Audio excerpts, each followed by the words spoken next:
Olá, estamos no ar a serviço da educação na Rádio Trianon, em parceria com a Unip, Universidade Paulista, com o Colégio Objetivo e também pelas redes sociais, certo, Malu? Certo, Silvia Vinhas. O Duas na Tri pode ser acompanhado pelos sites trianon.com.br, objetivo.br, curso-objetivo.br e pelo Facebook, no Colégio e Curso Objetivo. As provas do Enem 2019, Exame Nacional do Ensino Médio, estão marcadas para os dias 3 e 10 de novembro, com a inscrição de mais de 5 milhões de estudantes. Criado para avaliar o desempenho dos estudantes no final da educação básica, o Enem foi reformulado com o passar do tempo e hoje é uma importante ferramenta de seleção usada pelas universidades públicas e particulares.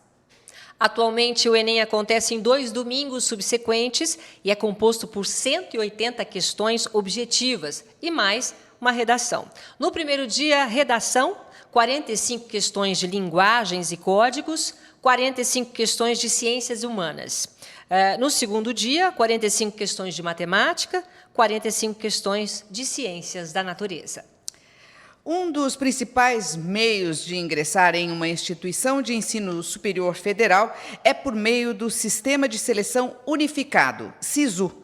As inscrições são abertas em janeiro, logo depois da divulgação do resultado do Enem, e também em junho.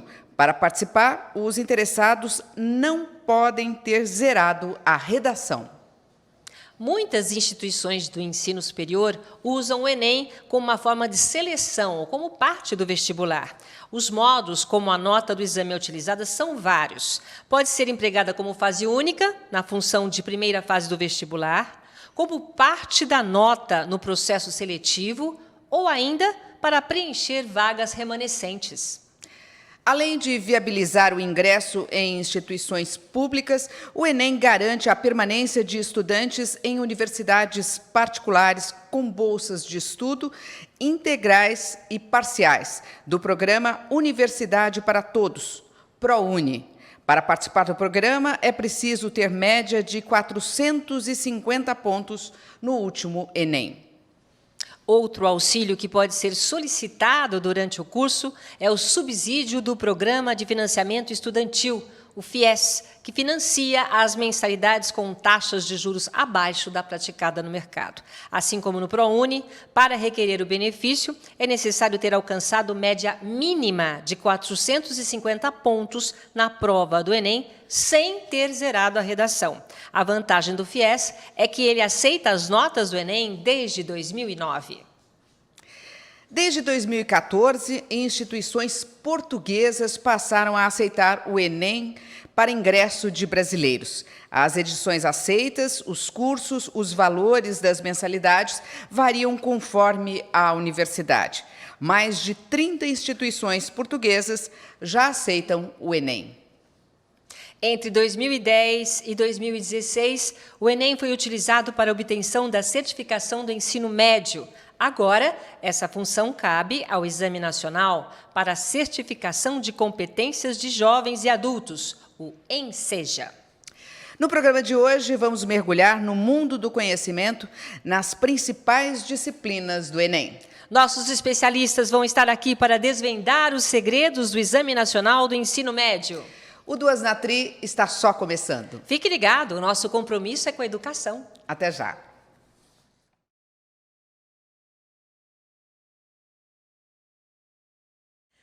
Programa Duas na Tri especial para a preparação do Enem 2019. Vamos falar do primeiro dia, que temos redação, 45 questões de linguagens e códigos, 45 questões de ciências humanas. Exatamente, Silvia. Para falar sobre essas disciplinas, nós vamos conversar com a professora Vera Antunes, que é coordenadora de Geografia do Colégio Objetivo. Tudo bem, Vera? Tudo bom? Tudo ótimo. E vocês também, tudo bem? Tudo bem, né? Tudo. Ótimo, graças a Deus. Bom, professor Daili Matos, que é coordenador de História também do Colégio Objetivo. Professor Daili, muito obrigada pela sua presença. Obrigado. Bom, e aqui a Maria Cristina Armaganijan, que é coordenadora de Inglês. Cristina, muito obrigada pela sua presença. Obrigada a vocês pelo convite. E quero também agradecer ao professor Dutra, que é coordenador de literatura. Professor Dutra, sempre gentil a sua presença aqui nos prestigiando. Obrigada, professor. Obrigado, de nada. Pessoal, tudo bem? Estamos aqui para dar umas dicas do Enem, discutir como a prova pode ser feita, enfim, os últimos preparativos. É verdade. O que a gente procura, né, sempre aqui no Duas na Tri, é fazer esse encontro dos coordenadores para, quem sabe, dar uma luz, né? Porque é claro que quando você faz um exame como esse, o Enem, você tem que estar super preparado e é um histórico de vida inteira escolar, né, Vera? Fala um pouquinho. Na verdade, o Enem é uma avaliação da formação deste aluno, tudo que ele aprendeu no decorrer de sua vida escolar. Agora, claro que foca mais o ensino médio, mas é uma formação que você tem na vida. E é importante que o Enem não é aquela prova que exige decorebas ou detalhes muito grandes, um rodapé de livro, não.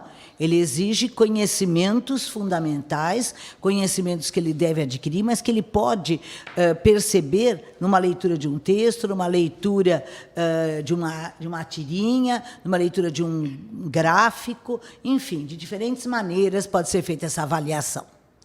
Professor Daili, por onde que o candidato do Enem deve começar a se preparar aí para a sua área de história, que contempla outras matérias também, né, professor? O que a gente orienta os alunos é o seguinte, não existe preparação de última hora. É uma prova que avalia toda a formação do aluno. Então, por exemplo, numa pergunta de história, envolve conhecimentos de geografia, pode envolver conhecimentos relacionados com física, com química, às vezes com geografia. Por exemplo, caiu uma sobre Canudos e falava sobre o tipo de vegetação do lugar. Então, isso é uma coisa que você não tem diretamente num livro ou uma coisa que a gente aborda diretamente dentro de uma sala de aula. Mas é uma maneira que o aluno tem dele ficar preocupado com uma formação ampla, geral. Por exemplo, tema de redação. Tem tema de redação que envolve conhecimentos que às vezes são trabalhados em geografia, são trabalhados em história, filosofia, sociologia. Então, valoriza-se a formação o mais amplo possível de um aluno. Na redação, ele quer que você tenha o repertório cultural para argumentar. Então, tudo aquilo que você aprendeu na escola, nos museus, no cinema, enfim, nos jornais, você vai usar o que o Daili falou, tem que ter repertório cultural para fazer argumentação. Não só a redação, como também, no caso, a literatura, português, tudo, né, professor? É a história do histórico escolar do aluno. Na verdade, não é uma prova de memória, como a Vera falou, é uma prova de leitura, uma prova de interpretação, análise, e aí você vai fazer a devolução no que você entendeu. Uma prova que exige predominantemente a leitura o tempo todo. Cristina.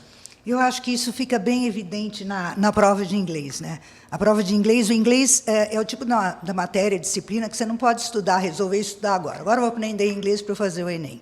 Não, é um acúmulo de conhecimento.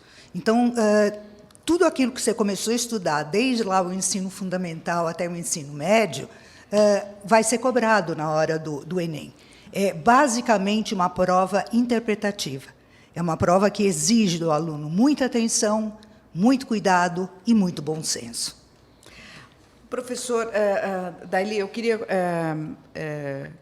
entrar realmente nesse assunto, puxando para a questão de história, filosofia. Nesse ano, o Enem 2019, ele muda alguma coisa no âmbito da história? Conteúdo, não imagino que haja nenhuma alteração significativa. O Enem ele preza muito por duas coisas, o que ele chama de habilidade e competência.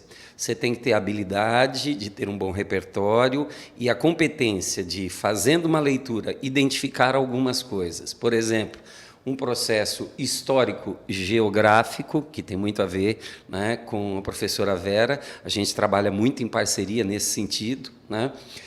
Às vezes pode cair alguma coisa relacionada com um movimento social, não necessariamente ideológico, mas que tenha contexto e que faça parte de um momento da nossa história aqui dentro do Brasil.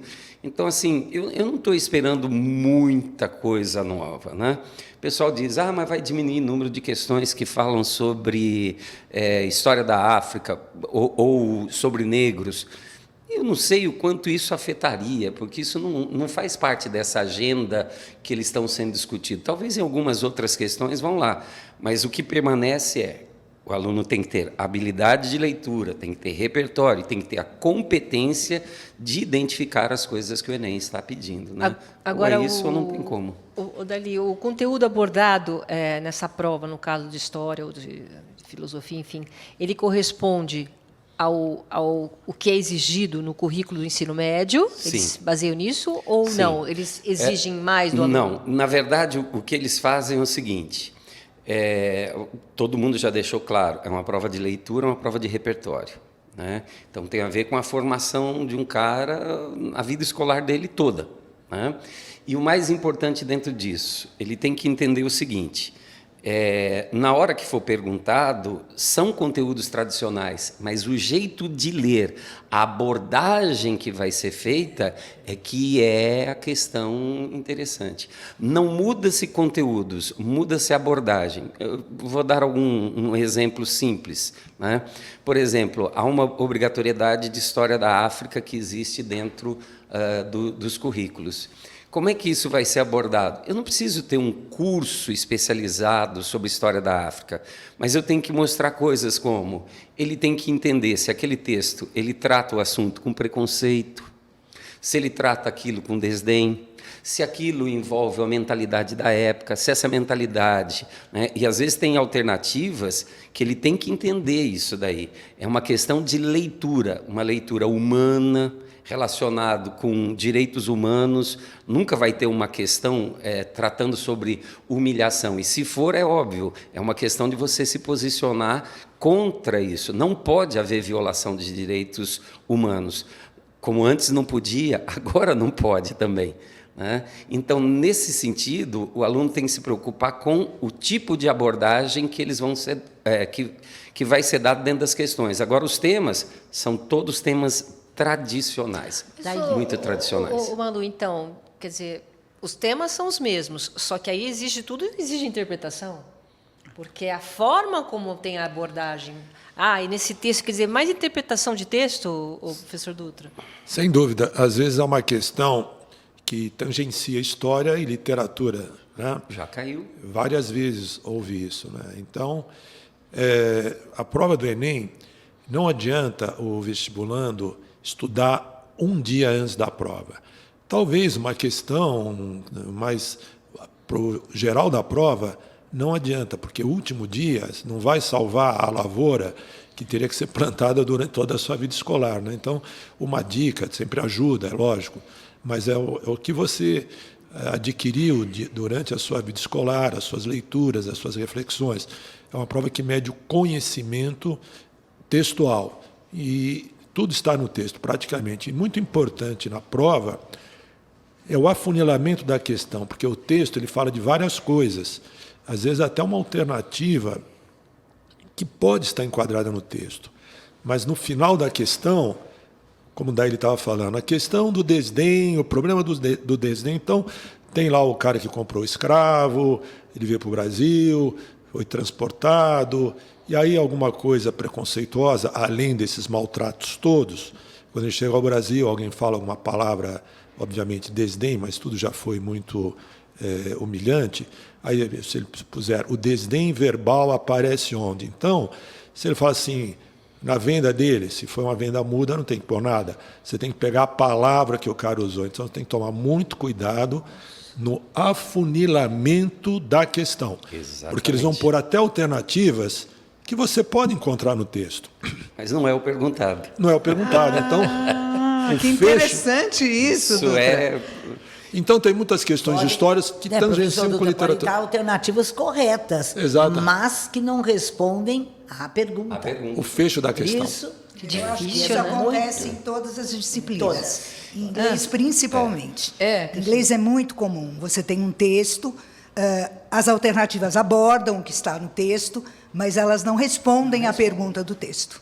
Entendeu? Isso em inglês é comuníssimo. Todas as matérias. Eu Comuníssimo. até recomendo você sublinhar o final, assim, porque é tanta questão. Isso. Como é? Recomenda o quê? A dica mais importante é Sublinhar o observe final. o comando da questão. O que está sendo pedido naquela questão. Risca lá o final. Grifa. Exatamente. É. Sim. é muita Imagina que questão. o tempo que eles têm para fazer essa prova é mínimo.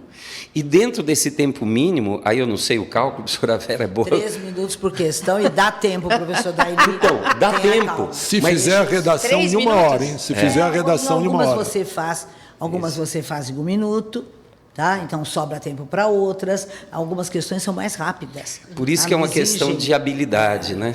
Quando a nossa instituição oferece simulados que vão para o Brasil inteiro, a ideia é vá, Treinar. participe, treine. Ninguém corre 45 quilômetros de um dia para o outro. Ele precisa, primeiro, fazer alongamento, saber qual é o tempo, quanto que ele vai deixar. Isso tudo é uma habilidade que ele vai adquirindo conforme vai passando a vida escolar dele. Não é uma coisa assim tão simples, tão dada. Tem questão que é simples. Você olha o comando, é isso. A resposta é essa. Mas não tenta nem ler as outras. Vai direto, porque é o que ele perguntou, a resposta está diretamente lá. Tá certo isso? Sim, Tá. sim. Muitas vezes a gente vê alunos que se perdem numa leitura demorada, ele quer ler o texto inteiro, quer entender o texto inteiro. E aí, assim, o Enem, ele odeia pegadinha. Mas aquelas pegadinhas de antigamente não se fala no Enem. Exceto que existem alternativas que estão contidas no texto. Não fazem parte do que o cara quer no texto. O que o examinador pede não é aquilo. Então, não fique perdendo muito tempo nisso daí. Professor, então existe uma clareza na formação dos enunciados? Sempre. Algumas coisas, por causa do tipo de vocabulário que usa, os alunos reclamam muito disso, inclusive nós na hora de fazer a correção. Mas ele usou aqui uma expressão que pode também dar esse sentido ou aquele sentido. E isso, às vezes, olha, dá um trabalho danado para a gente Agora, conseguir chegar lá. Completando o que o professor Daili e o Dutra falaram, Cristina, existe um programa que o Enem divulga. Então, ele não foge, o aluno não tem que ficar desesperado. Olha, eu não estudei, que parte da história eu não estudei? Ou o que eu não estudei da geografia? Ou não li uma obra literária? Existe um programa. E como existe o programa, tende-se a ficar dentro desse programa. E agora, quanto a questões políticas ou qualquer coisa semelhante, o Enem é uma prova que ela é elaborada antes. Ela não é elaborada agora, em agosto. Ela não é elaborada em julho. Ela já foi elaborada, as questões já foram selecionadas, foram testadas. É muito importante esse detalhe, que elas foram testadas. Testada por quem, Vera? Porque a técnica que eles usam é TRI. Tá? Então, para você avaliar se uma questão é difícil, média ou fácil, ela tem que ser testada. Tá? Então, na técnica do TRI, que eles utilizam, eles têm que testar. Então, portanto, não adianta você falar, olha, não vai cair nenhuma questão sobre negro. Claro que vai, tem que cair, faz parte da programação. Tá? Não vão cair 50, mas uma pode cair.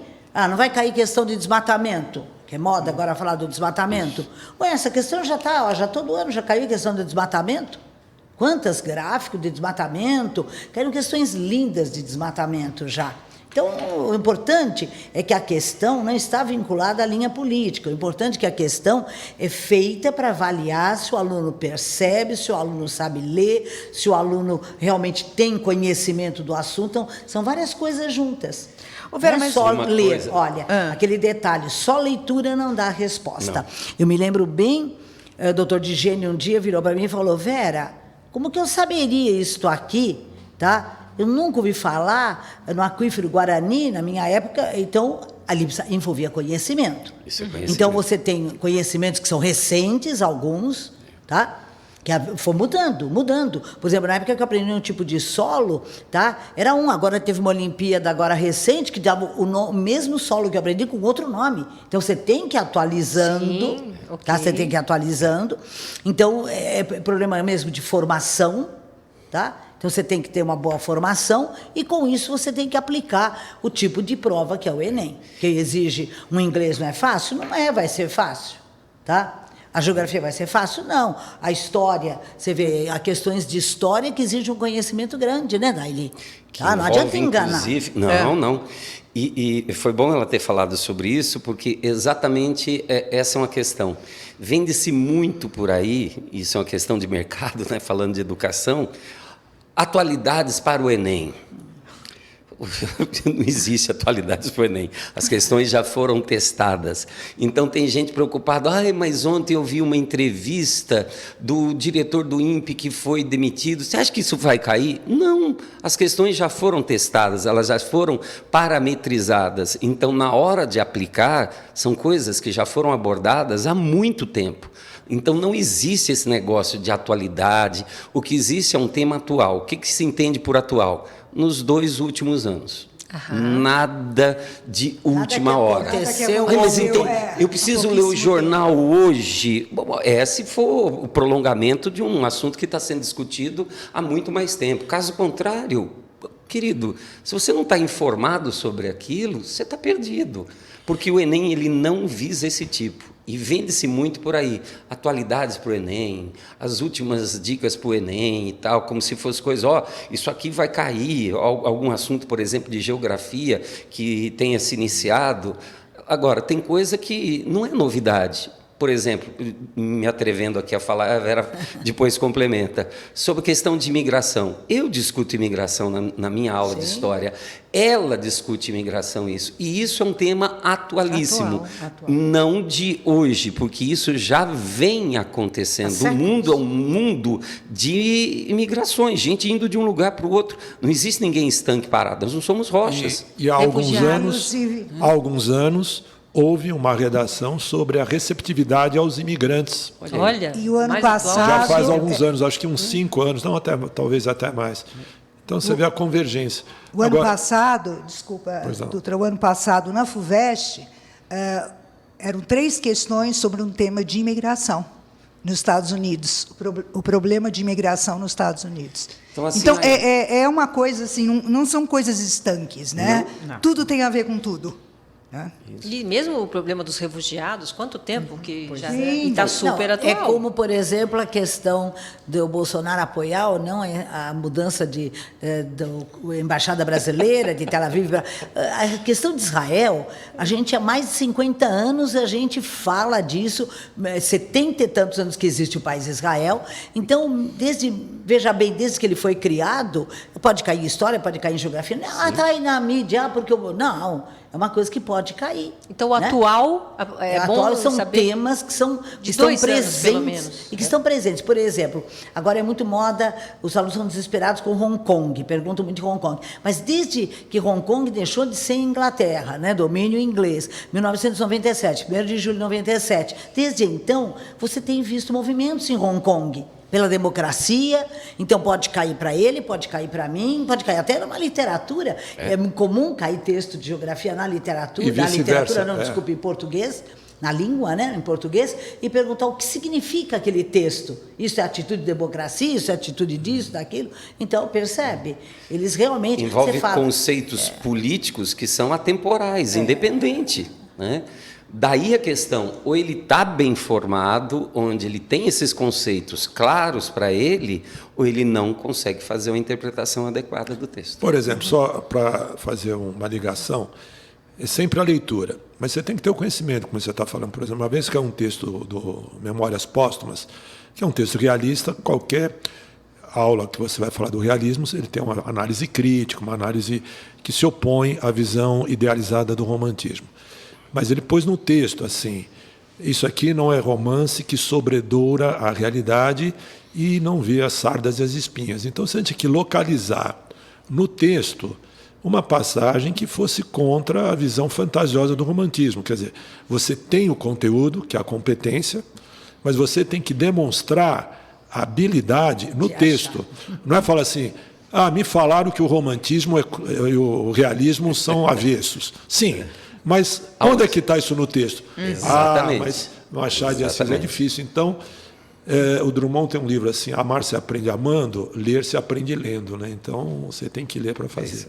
Quer dizer, o principal do Enem, Bonito então, isso. é avaliar as habilidades, né, o Vera? Habilidades também. e competências. Habilidades e competências. Na Realmente a verdade, questão. o que a gente orienta muitos alunos é que não se preocupe só em estudar, mas se preocupe em treinar, que o Daily falou. Então, faça provas anteriores, mas não adianta fazer Enem de 1998, nem de 2000, tem que fazer Enem dos últimos 2 anos, para perceber a linha do Enem, tá? Então, claro que não é a mesma, porque como o Enem é formado por questões de diferentes professores que elaboraram, então não significa que vai cair exatamente aquele jeito. Cuidado.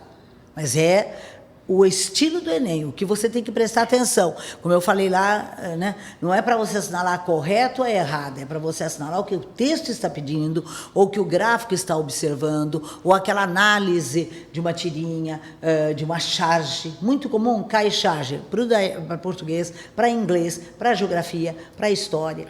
Sabe? É muito comum. Muito comum charge. E hoje em dia isso é um problema. Eu não sei porquê, eu fui criado numa geração de histórias em quadrinhos, né? Hoje eles veem esses quadrinhos mais televisivos, né? Aí vai assistir Ultimato, vai assistir como que é, o Doutor Estranho, Homem-Aranha e tal. É o geek. E aí, dentro desse mundo, o que interessa é a interpretação. Às vezes vem uma tirinha. Só que naquela tirinha tem elementos que estão sendo tratados anteriormente e coisas que vão ser tratadas depois. Você consegue fazer essa leitura da continuidade? Né? Você consegue entender o contexto em que aquela tirinha apresenta? Né? Já caíram várias coisas, né? O níquel náusea, aparece Quino, bastante. Mafalda.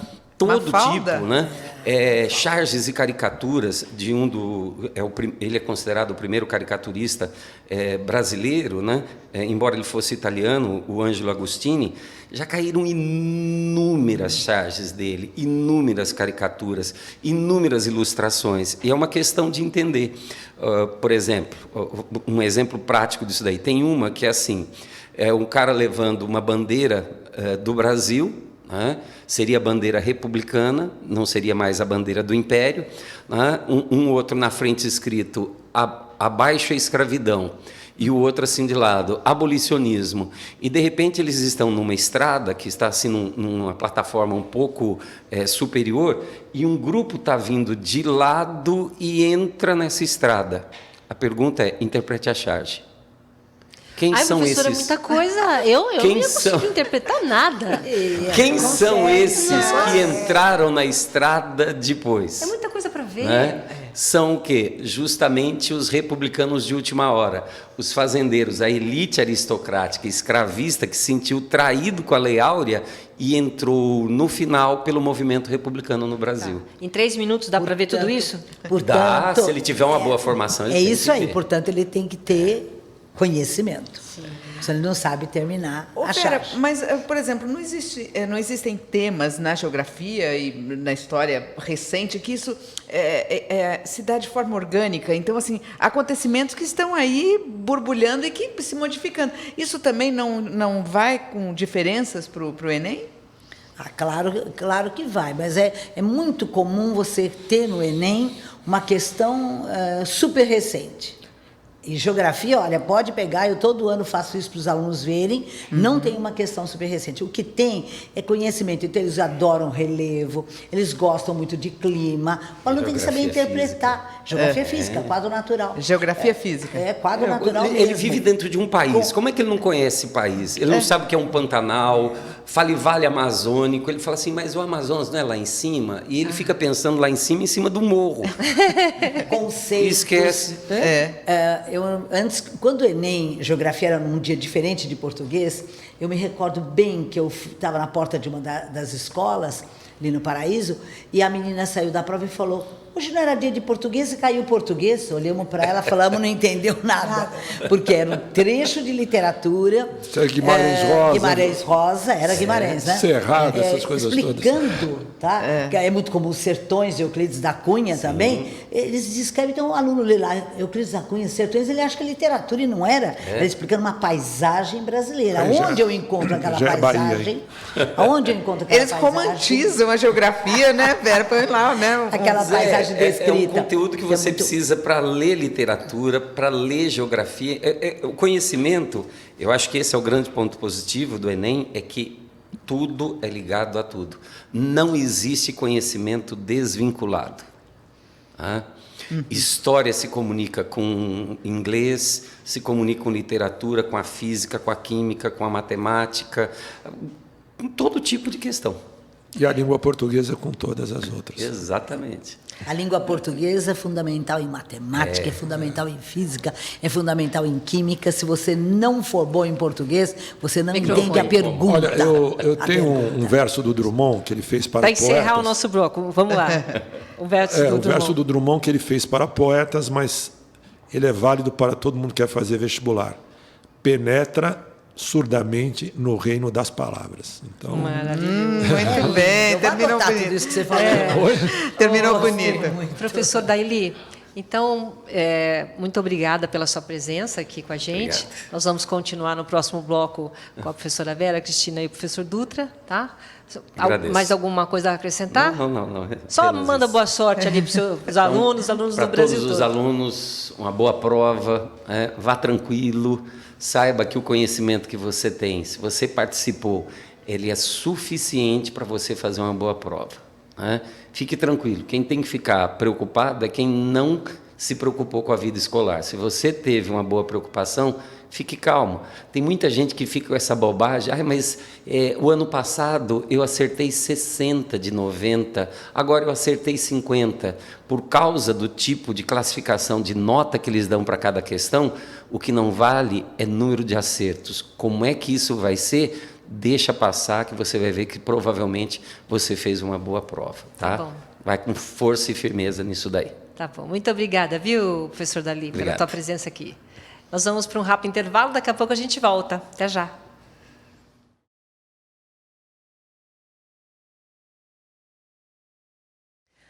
Programa Duas na Tri especial para a preparação do Enem 2019. Estamos falando do primeiro dia, que acontece 3 de novembro, que tem redação, 45 questões de linguagens, que implica em português e inglês, linguagens e códigos, 45 questões de ciências humanas, reunindo geografia, história, sociologia e filosofia. E para falar sobre esses assuntos, essas dicas, conversamos aqui com a professora Vera Antunes, que é coordenadora de Geografia do Colégio Objetivo, a Maria Cristina Armaganijan, que é coordenadora de Inglês, e o professor Dutra, que é coordenador de Literatura também do Colégio Objetivo. O professor Dutra, o senhor usou uma palavra que me chamou a atenção, a palavra repertório, né? O aluno precisa de repertório.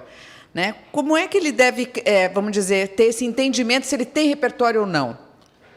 Bom, o repertório é todo o conjunto de conhecimento que ele adquiriu durante a vida escolar dele, frequentando museus, filmes, observando, enfim, é a sua herança cultural, isso é o repertório. Isso é muito importante na redação e até na análise das questões. Porque sem esse repertório, esse acúmulo de conhecimento, você não consegue fazer a prova. Só para dar um exemplo, quando você chega na redação, você tem 200 pontos para o conhecimento da língua portuguesa na sua forma culta, na sua linguagem formal. Isso já é um repertório das aulas de gramática que você teve. Concordância, regência, ortografia, adequação da palavra. Então, aí já vai o repertório. Segunda parte, fazer um texto argumentativo, identificar o tema, fazer um texto argumentativo, e aí está no próprio Enem coloca, usando o seu repertório adquirido na vida escolar. Também. Enfim, então, o próprio Enem, na sua formulação, e é uma prova muito ligada ao conhecimento, eles usam a palavra cognitivo, né? Que é a competência que você teve. Então, durante a sua vida escolar, durante a sua fase de crescimento, você teve muitas informações. Você tem que condensá-las e usar adequadamente. Mas não basta ter o repertório. Porque quando você chega à terceira parte, o terceiro item da redação, cada um vale 200 pontos. Primeiro, usar a forma culta. Segundo, você vai ter que identificar o tema. E o ano passado, todo mundo esperava fake news, e não foi fake news. Era a influência das tecnologias, muito ligado até a um filme que está passando na Netflix, a privacidade hackeada, como as pessoas são influenciáveis. Mas todo mundo caiu no fake news, quer dizer, parece que o cara, fake news, o cara não teve o conhecimento para ler o tema. Então, você tem que entender o tema. Então, você tem que usar a linguagem formal, entender o tema, ter o repertório e fazer um texto argumentativo. Mas não basta, você vai ter que selecionar, organizar e relacionar tudo isso. Senão fica uma bagunça, que nem aquela gaveta que está tudo bagunçado. Você tem que fazer uma organização. Isso também você tem que ter muitas redações já feitas, muitas treino, análises. Né, professor? Treino, exatamente. Dá para treinar bastante a redação? Dá para treinar? Sem dúvida, aqui... E tem que treinar, Tem que né? treinar. E ainda dá tempo. É. Ainda dá bastante o primeiro tempo. passo começa com uma longa caminhada, começa com o primeiro passo, né? Então, além de você selecionar, organizar todo esse repertório, você tem que usar os elementos típicos de uma argumentação, que é a coesão. Então, aí vem a preposição, os adjuntos adverbiais, os paraquês, os porquês. Então, você tem que fazer um nexo, como se fosse o rejunte de todos esses azulejos da organização. E, finalmente, o quinto item, cada um vale 200 pontos, é a proposta de intervenção. Então, não é assim, deve-se tomar uma atitude. Sim, isso é muito genérico. Você tem que dizer o que fazer, o agente, quem vai fazer, o como fazer e o resultado disso. Então, apresentar a solução mesmo, né? Exatamente. Você está apresentando um tema e uma depois proposta de apresenta a intervenção. Então, você acha que uma pessoa que não elaborou isso durante a vida escolar, que não teve essa introjeção, né? Ela recebeu isso, assimilou. Então, não é um decoreba, não é uma coisa que se aprende de um dia para o outro. É como se fosse vai correr uma São Silvestre, uma maratona. Você tem que correr 1 quilômetro, tem que ter o fisiologista, enfim, é uma série de procedimentos. É o conhecimento mesmo, né, Dutra? É Exatamente. o conhecimento, exige do aluno conhecer. Exatamente, é o conhecimento. É uma prova que trabalha muito as competências, as habilidades, como você se porta ali. Então, você não vai fazer uma boa redação no Enem se você nunca fez uma redação na vida, a não ser que você seja um Drummond, um Machado de Assis, assim, um gênio, né? E aí já é outra coisa. Mas eu fico pensando assim, quer dizer, então, o aluno, para ele se preparar para fazer uma redação dessas, que vale 200 pontos e tem tanta coisa... Ela vale 1.000 pontos no total. 1.000 pontos. 1.000 Cada pontos. dos 5 itens. São 5 200. itens. São 5 itens. Língua formal, 200 pontos. Entender o tema, usar o repertório e argumentar 200. Selecionar mais 200, selecionar bem. Depois, os processos coesivos e, finalmente, a proposta de intervenção. Então, isso me faz assim, colocar o seguinte ponto, né, que é de preparação realmente para os alunos, ou para os jovens, ou quem for fazer o Enem.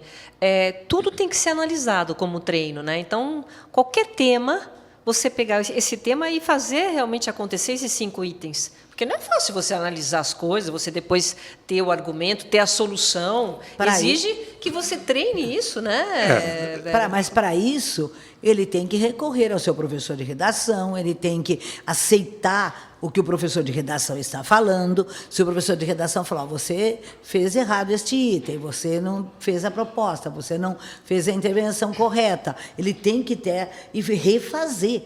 O refazer é muito importante, vamos fazer de novo. E para construir, não é verdade, professor Dutra? Sem dúvida, ele tem que ter esse hábito crítico, ele pode ter esse hábito crítico. Hábito crítico. Você tem discussões de futebol, de filmes. Hábito crítico. Você vai fazer isso na escrita, mas a escrita é outro processo, né? Então, você tem que ter essa familiaridade com a escrita, a leitura, a escrita, isso tem que ser algo recorrente. Hoje nós temos uma sociedade que os meios de comunicação eletrônicos eles estão alterando muito, né? Então, hoje, Outro dia até eu estava vendo um programa de humoristas dizendo que eles não contam mais piada longa, porque hoje é um meme. Então, houve uma alteração na linguagem. Então, antigamente era uma história comprida, hoje já não dá. Então, é uma prova verbal, quando a maioria da juventude está muito no visual. Então, você tem que também ter uma abrangência de códigos, né? Você tem que usar, além do... Aliás, é uma competência do Enem também, as novas tecnologias. Mas também existem as tecnologias da escrita, da leitura.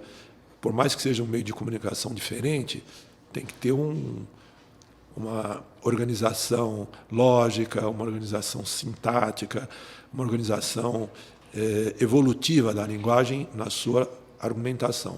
Enfim. Mas, olha, eu vejo muito aqui na escola como os alunos evoluem, tá, fazendo essa redação.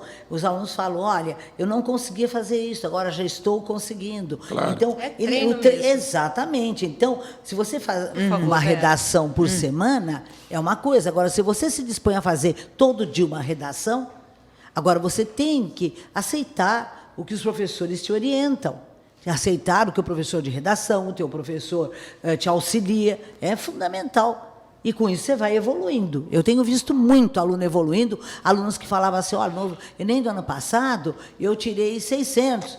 Opa, já no deste ano eu consegui 960.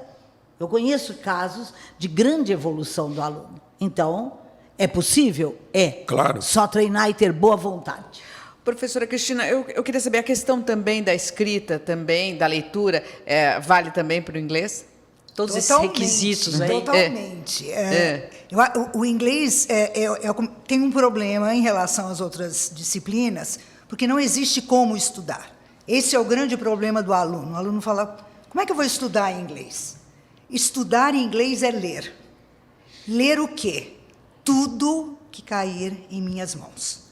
Desde letra de música, um site de internet, uma publicação jornalística, charge, tudo isso o aluno tem que ler muito, muito, muito, que cada um deles tem um vocabulário específico. Se eu pego um texto mais técnico, eu vou usar um tipo de vocabulário. Se eu pego, por exemplo, uma charge, já é um vocabulário bem popular, inclusive com um pouquinho até de gíria. Então, o aluno tem que estar preparado para isso, e ele só vai conseguir isso aí se ele ler.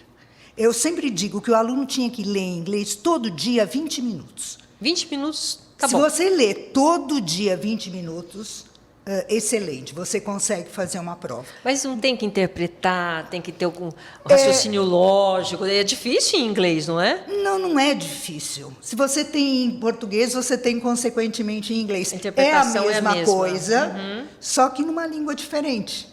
Mas é a mesma coisa. Uma interpretação do texto em português é a mesma interpretação do texto em inglês. Mas ele tem que ter o domínio de vocabulário e tudo isso, né? Sim, mas isso aí você vai conseguir com sua leitura. E é o que a gente falou, você tem que ter o repertório. Entendeu? Quanto mais, por exemplo, eu estudo inglês desde que eu tinha 10 anos de idade.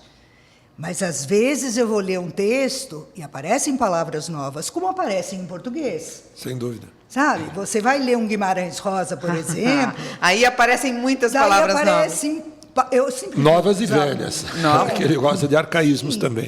E em inglês é a mesma coisa. Você tem que ler, e você sempre vai encontrar coisas novas que você vai aprender. Agora, como a prova não é uma prova em que você tem que saber uma palavra, ninguém pede vocabulário. Houve épocas que, em vestibulares, o cidadão pegava a palavra mais complicada lá do texto e pedia para o aluno dar um sinônimo ou para o aluno traduzir. Quer dizer, para isso existe um negócio que se chama dicionário. Hoje não é mais assim. Eu, por exemplo, não sou dicionário, sabe? Eu não sei todas as palavras que aparecem no dicionário em inglês. Mas o que eles querem que você saiba? Que você entenda o texto, mesmo que você não conheça 5, 10, 15, 20 palavras. O sentido do texto. texto. Você tem que ter bom senso e tem que ter o repertório. É como eu estava comentando antes, se eu for traduzir, por exemplo, a história da Branca de Neve, todos os meus alunos com certeza vão conseguir entender. Porque eles já sabem. Eles já sabem a história. Então, de repente, apareceu a palavra witch. Pô, nunca vi essa palavra na minha vida. Mas quem é que apareceu? Foi a bruxa, então eu já sei que o Goethe é bruxa. Então, se eu conhecer o assunto, então é importante que você leia, seja em português, seja em inglês. Porque se você tiver um bom repertório em português, você vai conseguir... por exemplo, tem caído muito... caía muito o aquecimento global. Se eu sei muito sobre aquecimento global, eu consigo traduzir. Já conheço Mas a que matéria. temas, Cristina? Por exemplo, ele pode ler tudo em inglês, mas ele vai ler cultura, economia... Tudo. Qualquer tema tem pode cair. caído tema. Político, muito tema social. Já caiu muito tema relacionado, por exemplo, a preconceito, inclusive dentro de uma música dos Beatles, na verdade, não dos Beatles, do Paul McCartney, aquele Ebony and Ivory, né?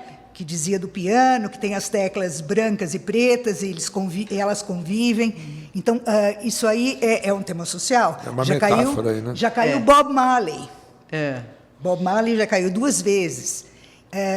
Então, tudo que você conseguir ler. Política, cultura, alguma coisinha básica de economia. Ali não é uma prova que visa conhecimentos de economia, mas pode cair alguma coisinha. E gramática, não cai? Nada. A gramática já foi colocada para escanteio há muito tempo, mesmo? em todos os vestibulares. Nós tínhamos ainda um ou outro vestibular que pedia gramática, no último ano não tivemos nada. Nada. Daí você Nada vai de me tradução, perguntar, nada de nada. Daí você me pergunta, mas por que o aluno tem que estudar tanta gramática, se não vai cair? Porque a gramática me ajuda a traduzir um texto. Claro. Porque a gramática da língua inglesa ela é diferente em algumas coisas em relação à gramática da língua portuguesa. E um caso bem típico é quando eu digo I have seen, que todo mundo vai traduzir eu tenho visto, mas não é eu tenho visto, é eu vi. Entendeu? Então, o tempo verbal faz com que a alternativa fique diferente. Certo. Então, é importante o conhecimento gramatical, é fundamental. A gente trabalha com gramática, mas a gramática ocupa 20% do material que a gente usa para as aulas de inglês. E são essas 5 questões são do mesmo tema? Não, totalmente diversos. Cada uma tem um tema diferente. Eu tenho um texto para uma questão, eu tenho 5 textos. Tá. Eu tenho um texto para uma questão, outro texto para outra questão, com diferentes gêneros textuais. Uau. Pode ser uma poesia, pode ser uma letra de música, pode ser uma charge, pode ser um site da internet. Os temas são variados e a apresentação do tema é variada. Quer dizer, fala assim, são 5 questões de inglês. Então deixa eu fazer logo em inglês, que é mais fácil. Não é bem assim. O Enem são 45 textos, 45 testes. Inglês e português. Então, uma prova de trabalhosa leitura. 45 textos, 45 testes. Agora, lembrar que nessa prova do Enem, todas as questões têm o mesmo peso. Então, eu acertar uma questão de inglês, ou acertar uma questão de química, ou uma questão de física, e nesse sentido, para quem estudou inglês, é mais fácil. Mas as que são mais difíceis têm um peso, as que são mais fáceis têm outro peso. Sim, mas independente da matéria, Vera. Isso é o peso, no geral. Não é, porque alguns vestibulares... Todo mundo quase acertou essa questão, o valor dela é menor. Mas isso analisam depois que acabou o teste? Isso é feito. Eles já sabem, porque eles testaram essa prova. Que aí é nível médio. Eles já sabem que esta questão é fácil. Porque eles testaram Então, se um antes. aluno acerta uma questão dificílima da prova, que é considerada a mais difícil da prova, eles sabem qual é a mais difícil? Está escrito lá? Mas Não está escrito o nível de dificuldade? Não. Isso é a banca Eles que sabe. sabem. Tá. Então, quem montou a prova é que sabe. E se ele acertou aquela dificílima e errou a mais fácil, é considerado chute a difícil. Para ele vale menos. Por isso... o chute é considerado difícil? Se ele errou a fácil e acertou difícil, ele chutou difícil, ele porque chutou. ele não sabia. Como ele errou a fácil. Cuidado, que a prova, você pode falar, eu fiz 50 pontos, ela fez 50 pontos. Minha nota é As diferente notas dela. são diferentes. Mas sabe o que acontece, Vera, em relação, por exemplo, a inglês? Inglês é assim, ou você sabe ou você não sabe. Tem gente, nós estamos falando de uma prova que vai para o Brasil inteiro, entendeu? E que tem pessoas que nunca E que tiveram não é fácil. acesso. Inglês não é. Não, nunca tiveram trabalhar acesso, tudo, nunca puderam estudar inglês, nunca pesquisaram coisas, sites na internet. Então, para esse aluno, realmente a prova é muito difícil. É muito difícil. Mas nessa preparação, o que ele pode fazer hoje? Ele pode ler revista, artigos, Pode. ele pode... assim, Não, pode tudo isso. não, ele deve. Deve. Ele deve. Ele deve pegar hoje, chegar em casa, vou ler alguma coisa na internet. Tá? Você quer ler sobre, por exemplo, desmatamento. Por que não ler desmatamento em inglês? Isso, aprende geografia. Você aprende pega, inglês, por exemplo, uma das revistas, das publicações agora, teve uma Sim. capa sobre desmatamento. Desmatamento. Então, leia. Você vai ter dificuldade? Vai, especialmente se você nunca leu. Mas inglês não é um bicho de 7 cabeças. O aluno, tem muito aluno que tem um preconceito em relação ao estudo de inglês. O inglês tem 40% do vocabulário que eu tenho em texto são palavras de origem latina, ou seja, iguais ao português, com variação no sufixo, alguma coisinha assim. Por exemplo, se eu falo action, é ação. Se eu falo, sei lá, translation, é tradução, você faz pequenas adaptações. Então, isso corresponde a 40% do vocabulário. Os outros 10% são os famosos falsos cognatos, que esses aí podem te atrapalhar, sim, porque são palavras que parecem uma coisa em português e tem uma tradução, parece uma coisa, o inglês parece português, mas tem uma tradução diferente. Por exemplo, a palavra comprehensive, que parece compreensivo, é igualzinho, mas não é. Comprehensive em inglês é abrangente.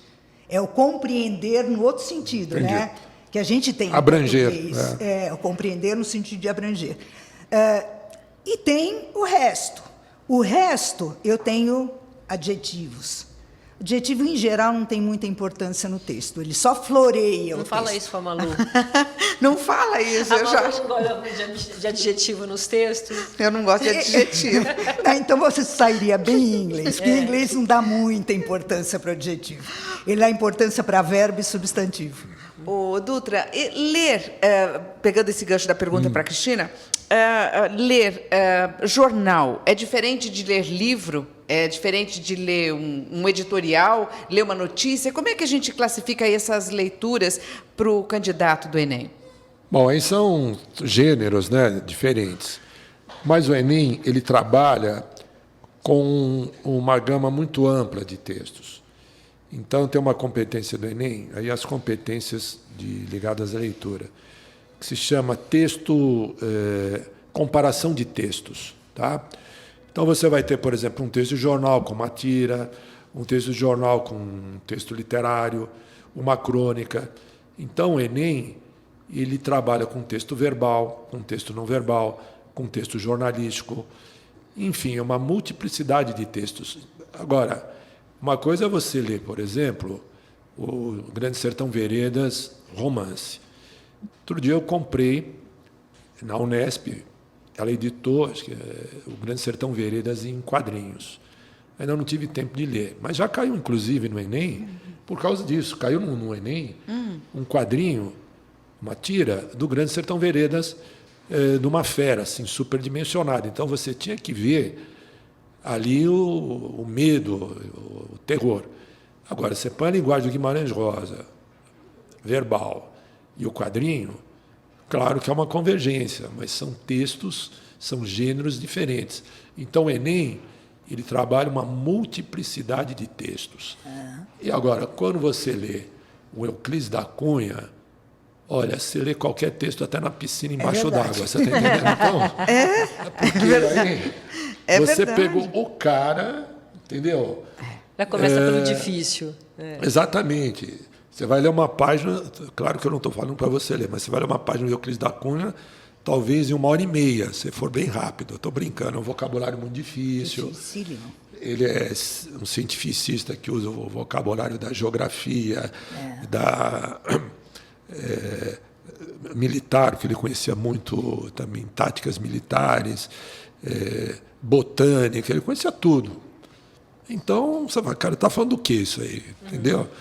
Então, é um texto muito difícil. Se você fizer em quadrinhos os sertões, obviamente, será algo mais leve, acessível. Né? Ô, Vera, em relação à geografia, especificamente, A geografia que pega? A geografia é exatamente o que os dois falaram, tá? Realmente, você tem vários textos de diferentes maneiras. Então, agora a geografia acrescenta mais, por exemplo, usa muito mapa, usa, por exemplo, muito Não para a gente gráfico. fazer, não para fazer. Não. Tá lá o mapa. Para ser Tá lá, analisado, tá lá. para ser abordada lá a questão da maneira que eles querem, né? Porque são diferentes maneiras de abordagem. Então, você tem gráficos, muito comum cair gráfico em geografia, cair tabelas, análise de tabelas. Tá? Então, você analisa uma tabela, você vai concluir a partir daquela análise. Você tem, comum, por exemplo, cartografia, diferentes formas de fazer o mapa, né?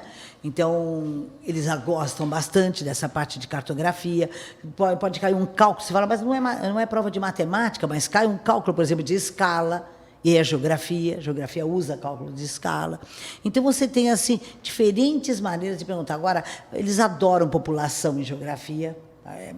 Agora, você vê, a própria questão do sarampo, você vai falar, vai cair em biologia, sei lá, pode ter um texto lá que venha já desde o ano passado, a história do pode sarampo, cair até né? em português, Pode cair em porque português. Sarampo. tem uma competência em português que se chama as tecnologias da linguagem. Então, propaganda institucional, como ele vai fazer, aí as funções da linguagem, imperativo, enfim, a função conativa.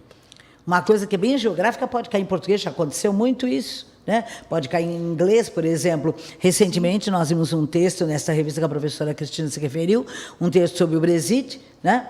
Então, o texto não aconteceu ainda, vem desde, você vê, tanto tempo já. Então, pode cair, não é uma coisa deste ano, é uma coisa que já vem há alguns anos e que pode cair esse texto, um texto bem interessante. Então, você pode pegar diferentes formas na geografia. A geografia é muito...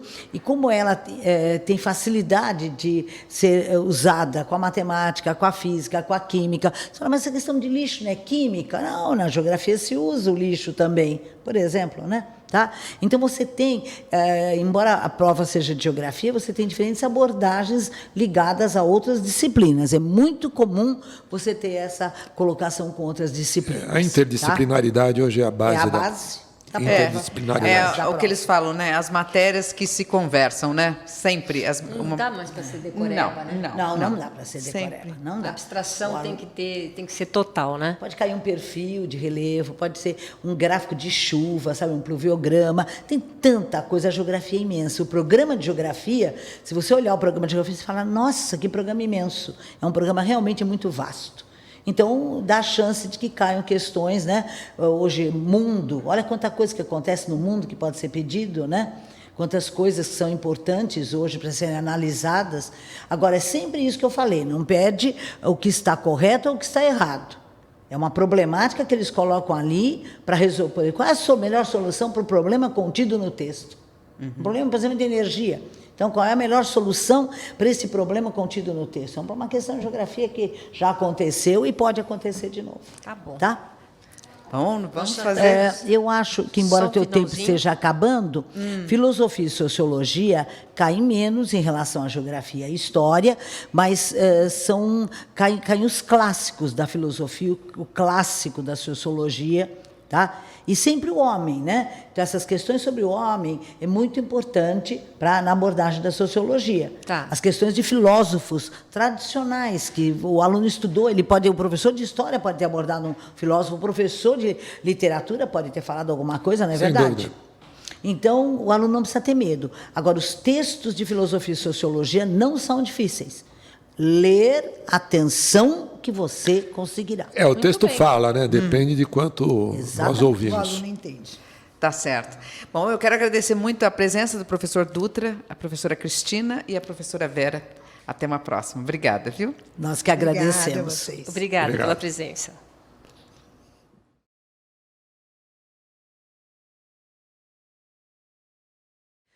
Programa Duas na Tri especial na preparação para o Enem 2019. No segundo dia, nós teremos 45 questões de matemática, 45 questões de ciências da natureza. E os nossos especialistas já estão aqui. Né, E apresentando aqui, começando com o professor Giuseppe Nobilioni, que é coordenador de matemática do Colégio Objetivo. Curso e Colégio Objetivo, né, professor? Curso e Colégio Objetivo. Muito bem. Professor Salles, que é o coordenador de Química. Muito obrigada, professor Salles.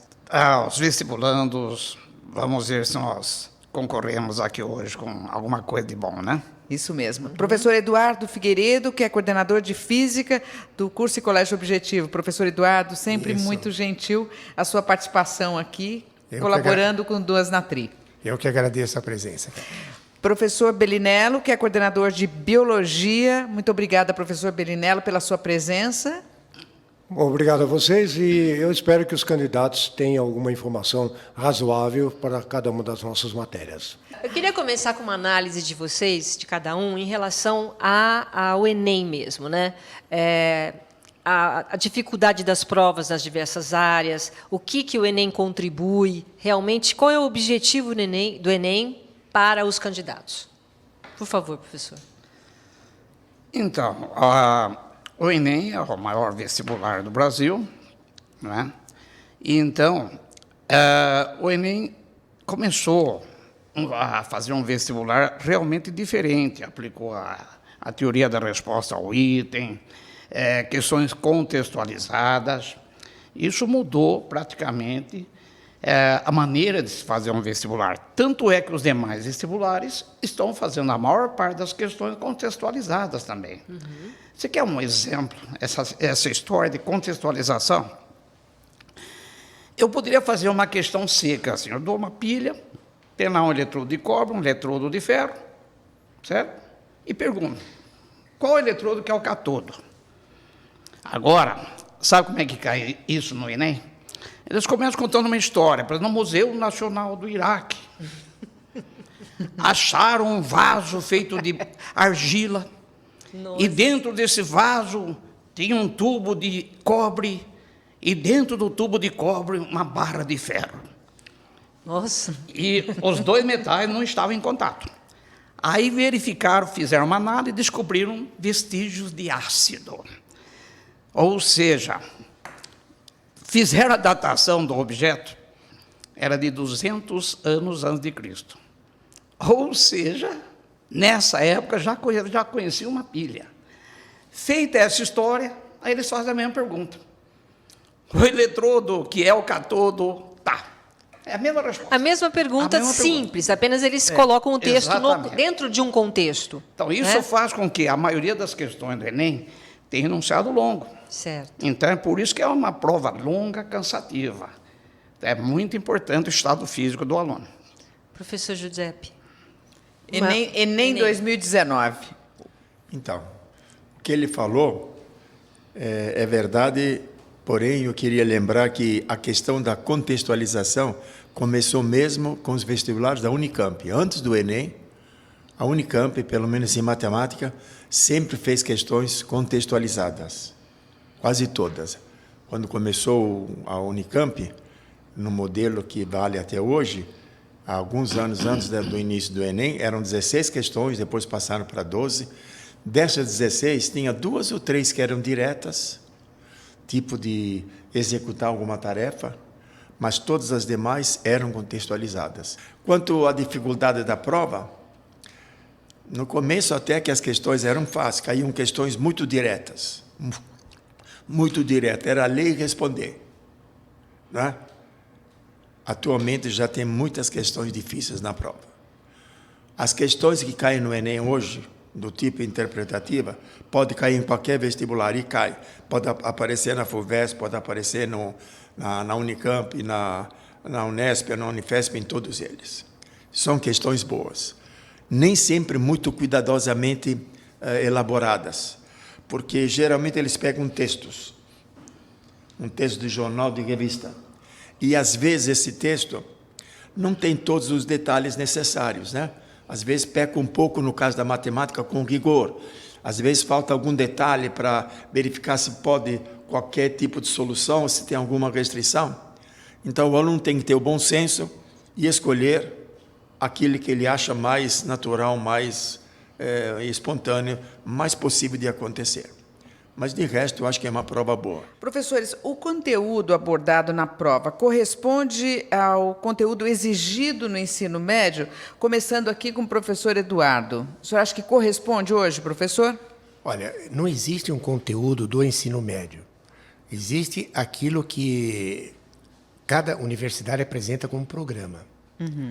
O que nós sempre desejamos, até hoje, falo em reforma de ensino, etc., mas nunca foi apresentado um conteúdo do que tenha a ser ensinado no ensino médio. Esse conteúdo não existe. Então, cada universidade apresenta o seu programa. E como foi exigido do Enem que apresentasse um programa, foi uma pressão muito grande, eles apresentaram um programa maior que o da FUVEST. Quer dizer, um programa que qualquer coisa que caísse no Enem estaria dentro daquele programa. Isso realmente acontece. Até hoje, pelo menos em física, nunca caiu uma questão que não tivesse dentro desse programa que eles apresentaram. Mas não é o programa do ensino médio, esse é o programa do Enem, o programa da FUVEST, o programa da Unicamp e das diversas universidades. Então, cada universidade tem o seu programa. A FUVEST, como era uma universidade mais forte, a USP era uma universidade forte, eles pegaram o programa da USP e fizeram até um pouco maior. Então, é quase impossível cair uma questão que não esteja abordada nesse programa. Ok. Professor Bellinello, o senhor acha que esse conteúdo que é abordado atualmente no Enem, ele corresponde ao conteúdo exigido no ensino médio? Dentro da biologia, eu acho que sim. Porque o que a gente observa é o seguinte, como o Eduardo falou da FUVEST e outros programas, né?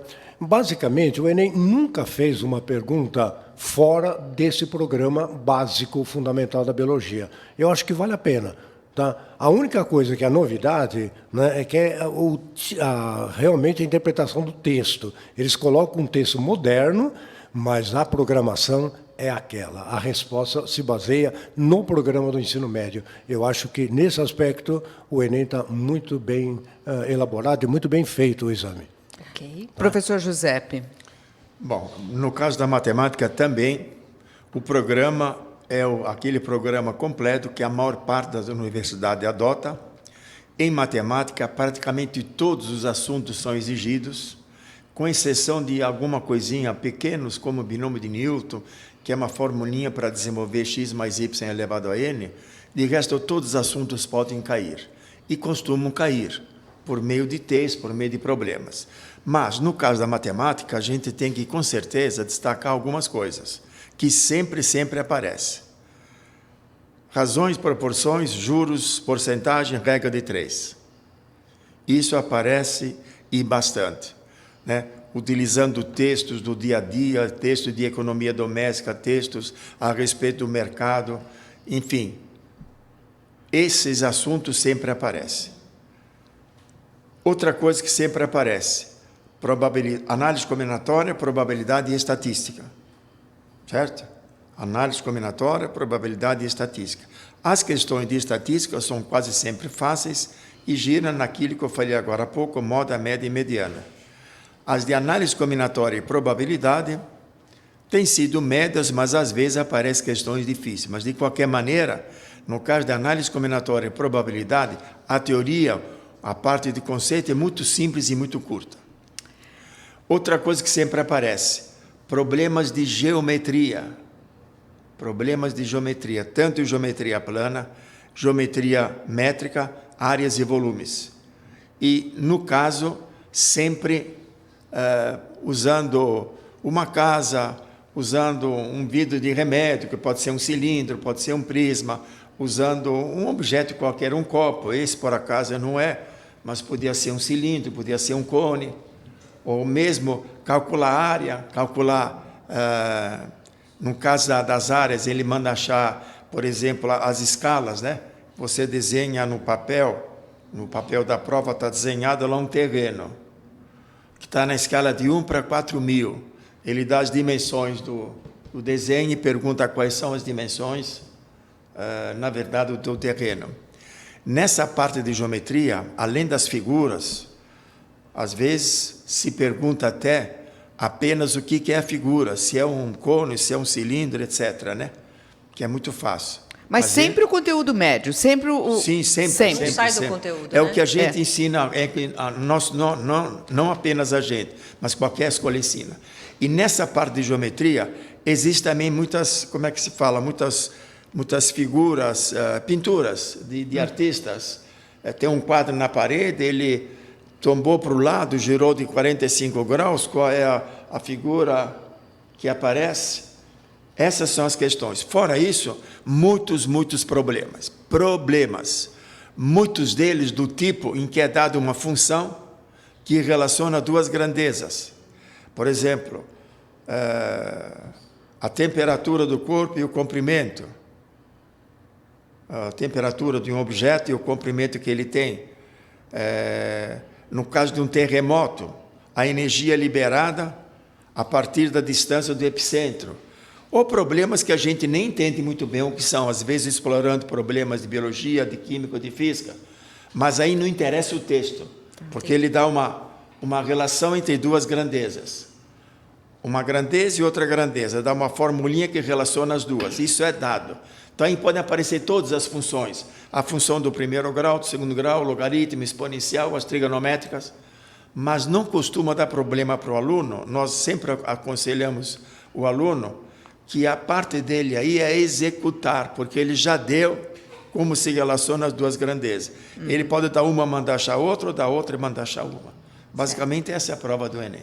Agora, professor Salles, hoje o candidato que vai prestar o Enem, na área de química, como é que ele começa a se preparar muito tempo antes? O que ele deve fazer, não só o aluno que está matriculado na escola regular e tudo mais, mas, assim, de um modo geral, como ele pode se preparar para a área de química no vestibular do Enem? Então, baseando-se na TRI, que é a teoria de resposta ao item, o Enem tenta fazer todo ano as provas com a mesma dificuldade. Então, eu aconselho inicialmente ao vestibulando pegar aí os últimos vestibulares do Enem, 3 anos atrás, 2 anos atrás, que sempre aparecem praticamente as mesmas questões, mas com outra contextualização. O nível de dificuldade é sempre o mesmo. Eles tentam fazer. Tá. Os assuntos também, né? Os assuntos se repetem? Os assuntos se repetem. Mas aí, Sim, com uma todas as matérias contextualização têm maior diferente. Não a frequência. própria questão, mas o assunto, né? É. Energia, gravitação, hidrostática. os temas. Os temas. Tá. Por exemplo, o princípio de solubilidade na química cai todo ano. Entendi. Mas aí, então é o seguinte, o pessoal do Enem, para então tentar amenizar um pouco a prova, que é muito longa, por exemplo, no Enem não cai assim, assinalha a falsa, assinalha a proposição incorreta, porque isso pode confundir o vestibulando. O vestibulando começa a resolver a questão, veja lá a alternativa lá, a alternativa A, ele vê que está correta. Aí ele esquece que estão pedindo a falsa e marca a alternativa A. Então, esse tipo de teste, assinada falsa, a incorreta, é falso, é verdadeiro, esse negócio não cai. Não cai mais. Aquele tipo de teste que eles dão vários itens, por exemplo, 4 itens, 1, 2, 3, 4, ou então 5 itens, 1, 2, 3, 4, 5, cada item é uma questão. Nossa. Então, não cai mais. Não é mais assinada assim. correta, somente 1 e 2, somente 1, 2, 3. Que confundia o candidato. Exatamente. E eles tentaram fazer também, acho que não estão conseguindo totalmente. A pergunta sempre se refere a uma questão só. Porque muitas vezes você pega um teste, 5 alternativas, cada alternativa é uma questão. Nossa, para uma prova longa assim, vai dificultar muito mais ainda. Então, geralmente, a resposta é sobre o assunto abordado lá. Então, há clareza nos enunciados. Exatamente. Há Infere-se que, né? Tá. Deduz-se que, baseado naquela pergunta lá. Tá certo. Eu tenho a impressão, Então, por exemplo, que em história, geografia, português deve ser o caos. Porque são muitas perguntas relacionadas com o texto e... É a interpretação de texto é muito difícil. em todas as disciplinas. Para nós já é mais né? fácil, ele falou certo. Então, a primeira coisa que o vestibulando deve fazer então, é pegar esses vestibulares de 2, 3 anos atrás, do Enem, dar uma olhadinha para sentir como é a prova, e depois não adianta, viu? Tem que estudar todo o programa. E embora o Enem não forneça programa. Belinello, em relação à biologia, você acha que a exigência está sendo muito grande também? Existem essas controvérsias? Quer dizer, como é que o aluno se prepara para a biologia? Os temas são os mesmos? Você sabe que, atualmente, a biologia tem sido a parte mais fácil das nossas 4 matérias aqui. Por quê? Realmente tem sido muito fácil. A maioria das questões são extremamente simples. Então, acontece assim, tem um texto que não é muito longo, é um texto relativamente curto, e esse texto é a base para a resposta da questão.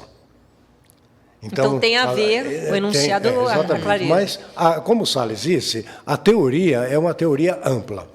Então, eles vão perguntar toda a matéria de biologia. Não tem preferência para alguma coisa.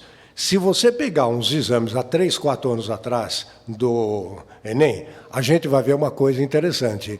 Havia uma prevalência, sabe do quê? De ecologia. Impressionante como caía a ecologia. Era praticamente a prova inteira de ecologia. E hoje cai o quê? Hoje eles mudaram. Hoje é o quê? Eles mudaram, então está caindo citologia, está caindo a genética molecular, DNA, RNA, essa história aí muito interessante, né? Que é a parte moderna da biologia, né? Então aí vem divisão celular, vem uma série de coisas, né? Então eles mudaram bastante. A única coisa que eu acho interessante, né, que é exatamente eles não estão perguntando a parte de zoologia, sabe aquela zoologia clássica, né? De classificar animal, um artrópodo, muito decoreba, molusco, aquela parte decoreba, aqui eles não estão usando mais. E a parte está ótimo, eu também acho, né? E a outra parte também que eles exploram muito pouco é a parte de reprodução de plantas. Mas aí eles só focam um grupo de planta, que eu acho que está muito certo. É o grupo das angiospermas, que são exatamente as plantas que mais vivem atualmente no nosso planeta e que mais fornecem os nossos alimentos. Então, esse grupo é o que eles prevalecem, né? Eu acho interessante. Então, eu acho interessante. Então, estão de acordo com a atualidade. Por que perguntar, por exemplo, sobre o ciclo de vida de um musgo? Meu Deus, o que é isso? Não tem cabimento, né? Ou de um ciclo de vida de uma samambaia. Tá? Acabou isso aí, não existe mais, né? Então, a tendência hoje é exatamente alguns assuntos importantes, né, para a vida de todos os alunos e da população em si, tá? E perguntar. Bacana isso aí, né? Eu acho legal. Agora, tem uma coisa que cai muito também, e que tem caído bastante, é doença, viu, gente? Doença é um negócio de doido. É protozoário, é bactéria. É contexto de realidade, vírus, né? É a realidade atual. Tá? O mundo, como eu sempre falo para os alunos, o mundo é de bactéria, vírus e, não tem outro jeito, protozoário. Né? Então, é um negócio que o aluno tem que ter uma atenção assim toda especial. E aí, eu acho o exame do Enem muito bom. Eu acho muito legal. Que bom, tá vendo? Olha, é mais fácil, mas não quer dizer que não precisa estudar, né, professor Não, Belinello? pelo contrário. O aluno tem que interpretar um texto. Quer ver? Olha só, hoje eu estava olhando, né, um texto, né, e achei muito curioso. Tá? Eles usaram a robótica, tá? Usando o robô, né, e eles, através dessa modernidade, né, tá certo? Descobriram que existe uma enzima, tá, que ela pode atuar na expressão do DNA do protozoário da malária. Uma enzima, tá certo? Que poderia exatamente mudar a expressão do DNA. E aí, né, esse texto é um texto de 4, 5 linhas, né, um texto bem atual. Aí a pergunta vai ser o seguinte: como é que ele poderia, através dessa vacina, comprometer exatamente a multiplicação do protozoário dentro do corpo? Está na cara, porque o protozoário multiplica dentro do corpo parasitado. Aí ele vai alterar o DNA, alterar a divisão celular. E aí, então, a cura da malária pode ser feita. É a biologia moderna. Essa é a biologia moderna. Essa é a biologia do Enem, tá? Que eu acho muito legal. Eu bato palma para eles porque vale a pena. Só para a gente encerrar esse bloco, a física também está a física moderna? Não. Ou tu continua a física tradicional? Eu consigo continuar a física de Newton mesmo. Principalmente porque a física moderna, além de ser muito difícil, ser inacessível para a grande maioria dos professores de física, se você pegar o Brasil inteiro, pouquíssima gente vai conhecer um pouquinho de física moderna. Então, se cair alguma coisa de física moderna, aí vai ter um texto, por exemplo, efeito fotoelétrico, faz parte da física moderna. Vai ter um texto explicando o que é o efeito fotoelétrico e vai fazer uma pergunta sobre o texto. Aí, na realidade, é uma intelecção de texto. Não é uma intelecção de conhecimento, é só entender o que está escrito no texto. Então, física moderna vai ser muito pouco abordado. Quer dizer, na realidade, é a física de Newton mesmo, aquela física de 1600 e tanto. Tá. Então, no próximo bloco, vamos saber um pouco mais desses temas todos, né, Malu, que são realmente temas clássicos, que não importa o ano, eles acabam caindo de qualquer forma. É verdade, como sempre, a leitura, o repertório fazem parte do contexto aí do Enem. Nós vamos para um rápido intervalo, daqui a pouco a gente volta. Até já.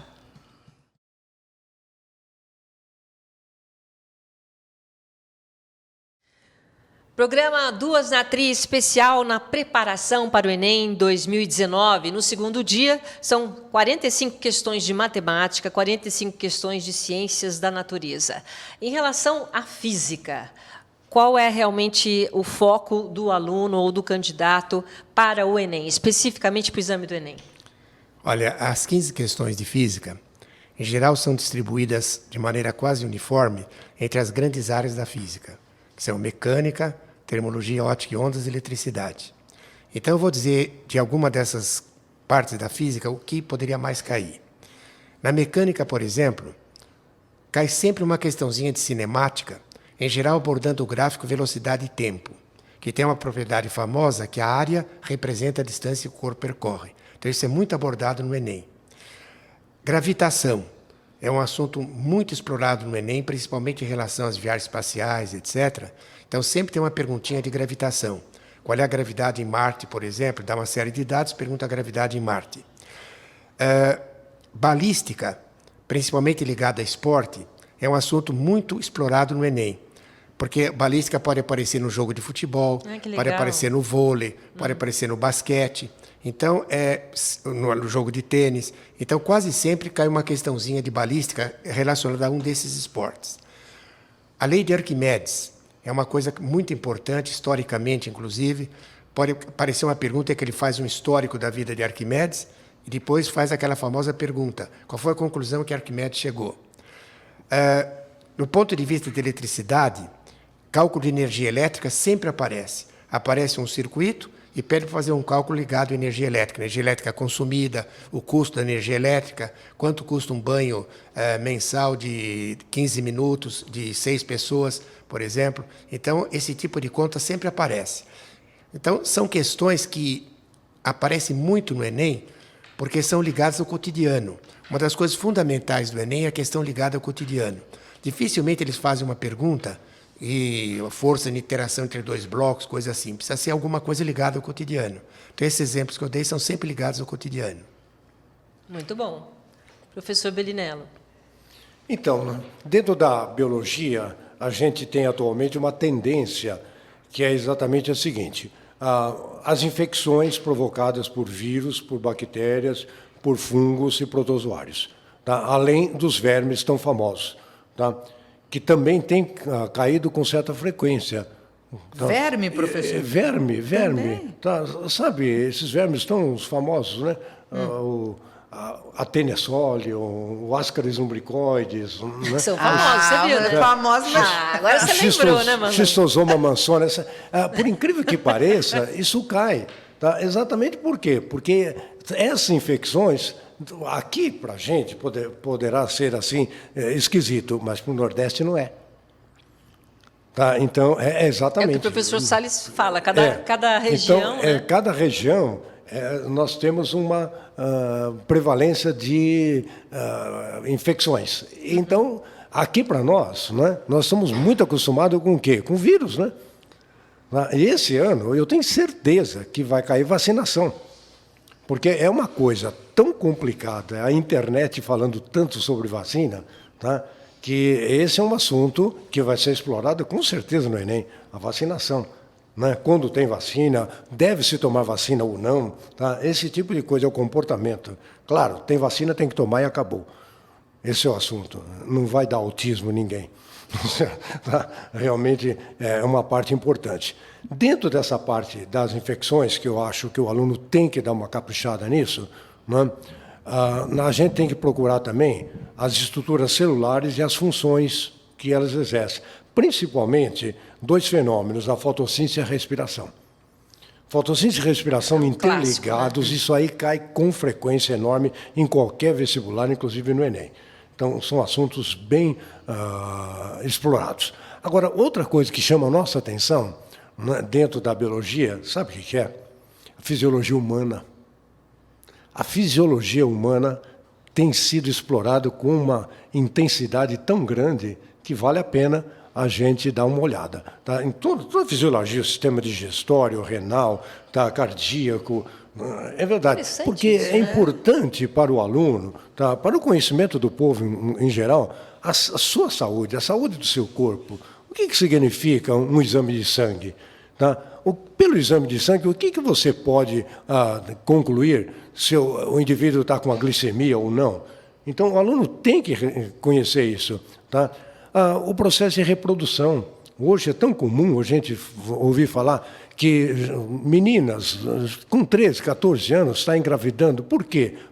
Por falta de exatamente uma compreensão mais ampla do fenômeno. Tá? Isso não é só a escola que deve ensinar, mas em casa também se deve ensinar. Então, essa parte é uma parte muito fundamental da biologia e é explorado pelo Enem.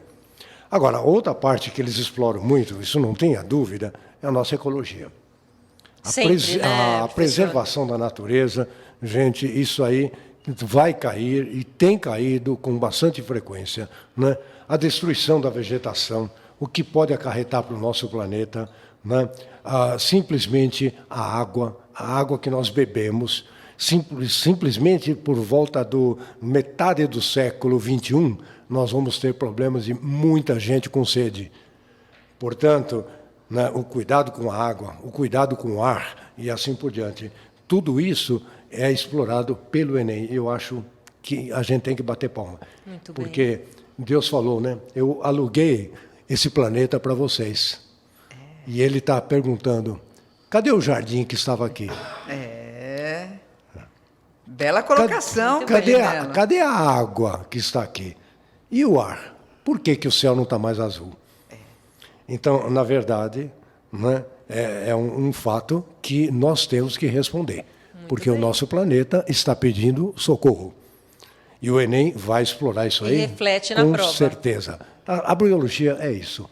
Muito bem. O professor Giuseppe, quando a gente fala, por exemplo, na prova de geografia ou de história e tal, tem uma questão orgânica, que aí ele se modifica, você tem fatos históricos, mesmo na geografia, tudo isso muda.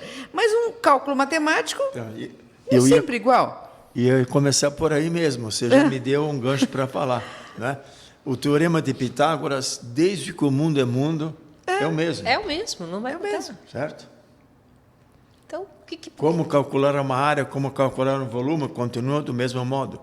Obviamente, nós acrescentamos coisas novas, como relacionar, como diz, relacionar dois fenômenos por meio de uma sentença algébrica que permite fazer cálculo. Mas o conteúdo, a parte de teoria que o aluno tem que saber, que é extenso no caso da matemática, não tem mudado muito, não. Então, eu reforçaria, além daquilo que eu disse antes, além de quatro pontos, né?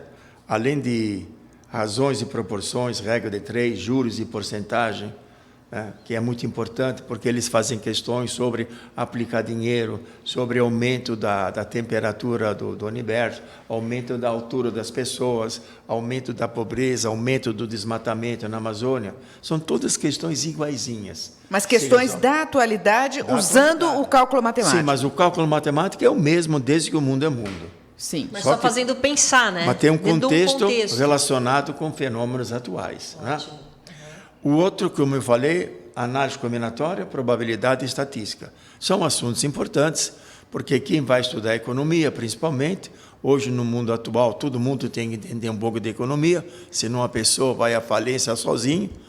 Então, é interessante que ele saiba como é que o dinheiro aumenta, qual é a chance, a porcentagem, a probabilidade de tal fato acontecer e, no investimento, por exemplo, fazer um investimento mais adequado. O terceiro foco é a geometria que eu falei, né? Então, em geometria, muitas questões são de geometria.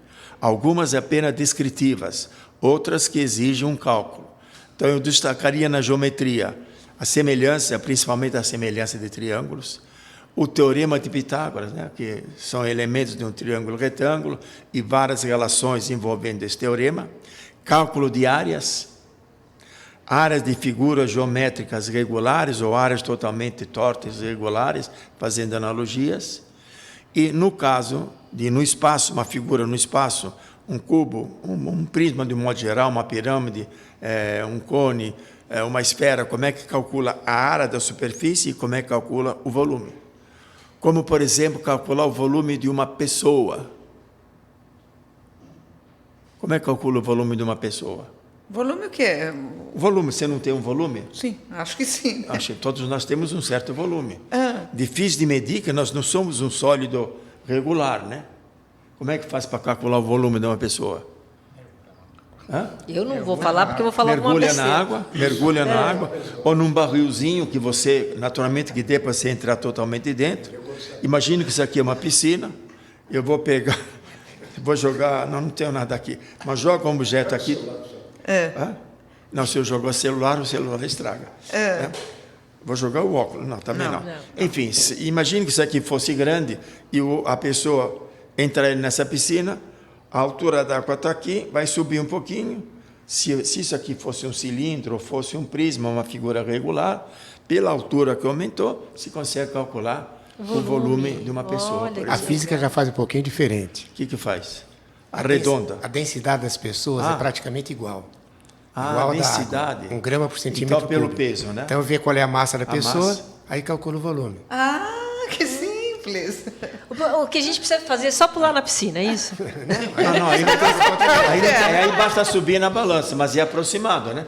Eu acho que a densidade das pessoas não é a mesma, professor. Praticamente a mesma. Uma pessoa mais gorda, uma pessoa mais magra, mais musculosa, tem mais densidade maior que...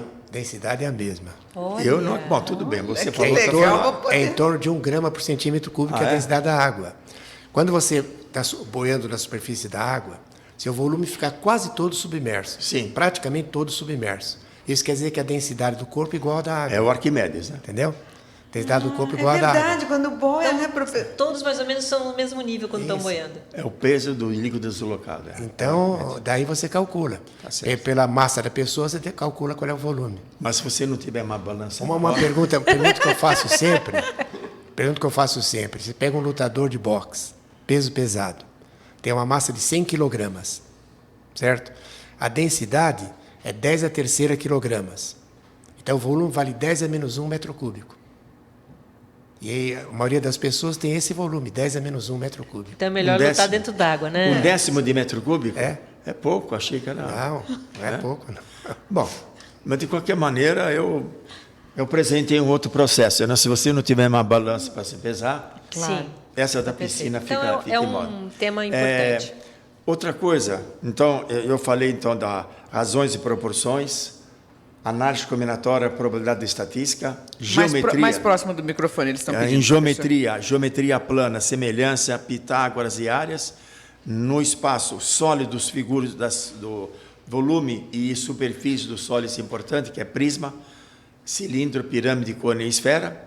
E um quarto item, incluindo, antes do quarto item, nessa geometria engloba-se questões de figuras. Fazer reflexão uma figura, fazer uma simetria, fazer uma rotação, coisas do tipo.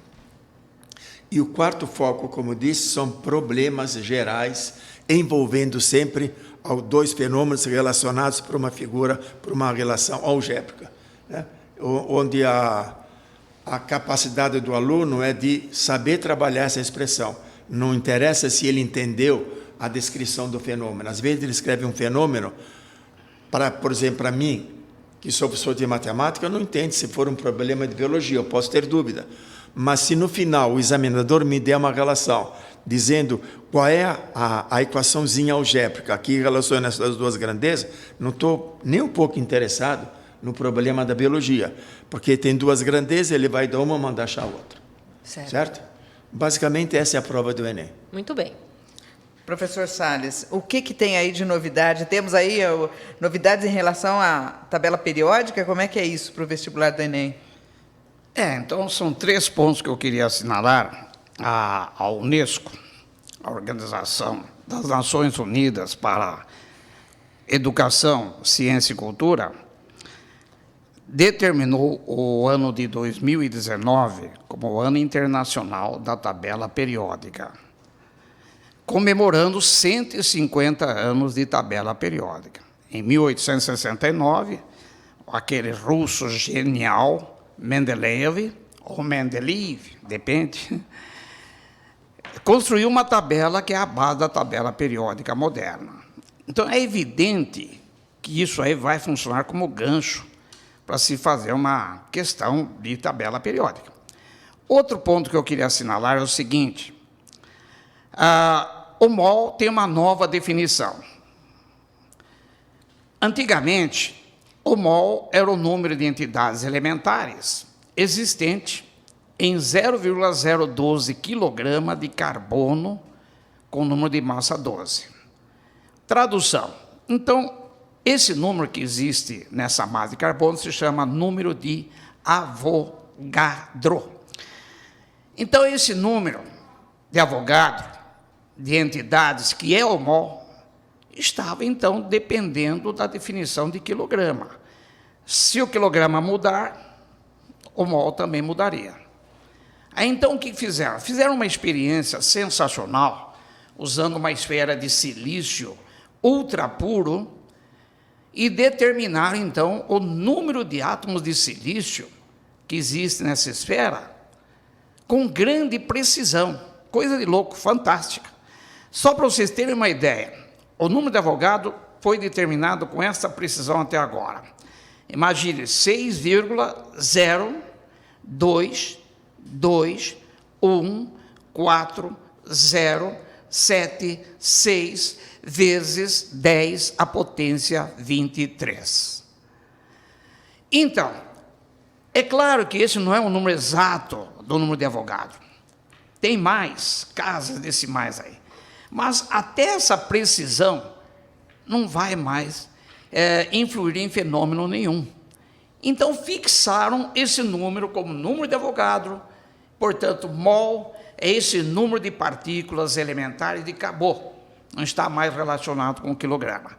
É evidente que isso vai funcionar como gancho para se fazer questões, por exemplo, sobre mol, massa molar, sobre cálculo estequiométrico, que é o cálculo das quantidades de reagentes e produtos de uma reação. Cálculo estequiométrico já cai todo ano cai no Enem, isso não há dúvida nenhuma. E o terceiro ponto, que é recentemente saíram muitas notícias sobre morte de pessoas atacadas pelo monóxido de carbono, CO. Esse gás é terrível, gente. Ele é extremamente tóxico, ele é incolor. Você olha assim, parece ar, você não vê nada, não tem cor, não tem cheiro, inodoro. Então você não sente nada. Então você vai sendo atacado pelo CO, o que vai acontecer? O CO toma o lugar do oxigênio, lá no ferro da hemoglobina, e então, em vez da hemoglobina transportar oxigênio, vai transportar CO. Nossa. Então você vai acabar morrendo por falta de CO. Então aconteceram aqueles 6 brasileiros que estavam lá no Chile, que morreram, né, atacados pelo CO. Recentemente, aqui em São Paulo, acho que foi em Guarulhos, um casal com o bebê, para aquecer, levaram uma churrasqueira no quarto e queimaram o carvão. Gente, a queima do carvão libera CO. Morreram os 3. Tá? Então, aí é muito importante agora os meios de informação, informar para a população o perigo do CO. É violento o CO. O CO já caiu no ano passado no Enem. Eles falavam que era um gás tóxico, tal, e perguntavam frequentemente como o CO é produzido. Resposta: combustão incompleta de combustível fóssil. Pode ser que essa questão que eu falei agora, desses acidentes aí, não caia no Enem, porque o Enem tem que testar a questão. Mas nos outros vestibulares vai cair, viu, gente? Bom, encerrando agora, lá no início da química, separação de misturas com ênfase em purificação da água, numa estação de tratamento de água, olha, isso é batata. Cai. Cai. Em ligações químicas, as forças intermoleculares, principalmente a ponte ou ligação de hidrogênio. O princípio de solubilidade, gente, pode marcar aí que vai ser pelo menos uma das questões. Polar dissolve polar, apolar dissolve apolar, né? O que é um detergente, o que é um sabão. Cálculo estequiométrico, já falei, cai mesmo. E agora vamos para a química orgânica. Química orgânica, você tem que conhecer as funções orgânicas, não tem jeito. É meio decoreba, mas tem que saber o que é um aldeído, o que é um hidrocarboneto, um ácido carboxílico, o que é uma amina. Tem que saber, senão você não estuda a química orgânica. Isomeria, olha, todo ano está caindo pelo menos uma questão de isomeria espacial. Aquela isomeria que você tem que ver o modelo espacial da molécula, isomeria geométrica ou cis-trans, e a isomeria óptica. Reações orgânicas, nós temos a reação de esterificação. O que é isso? É formação de éster. A transesterificação, sabe o que vai formar, gente? O biodiesel. Olha, é um assunto da prática o biodiesel, certo? Batata. A saponificação, que é uma reação que forma sabão. Combustão, não há dúvida nenhuma. E, falando aí do belinelo, fotossíntese também cai na química, viu? Cai muito. Conversa aí. Cai como cálculo estequiométrico, etc. Tal. Você está falando aí, mas eu estou relacionando exatamente com a minha biologia, né? Então, quando você fala em pontos de hidrogênio, nós utilizamos direto isso, né? A própria estrutura do DNA, do DNA, ponto de hidrogênio. Né? Ligados por ponto de hidrogênio. Tá? Eu falo do transporte da água, tá certo? Tá usando também pontos de hidrogênio e assim vai. Então, essa relação química e biologia é muito íntima, exatamente. E isso aí, não tenha dúvida. Cai lá, cai aqui. E aí tem hora que a gente tem que descobrir que questão é essa, é da química ou é da biologia?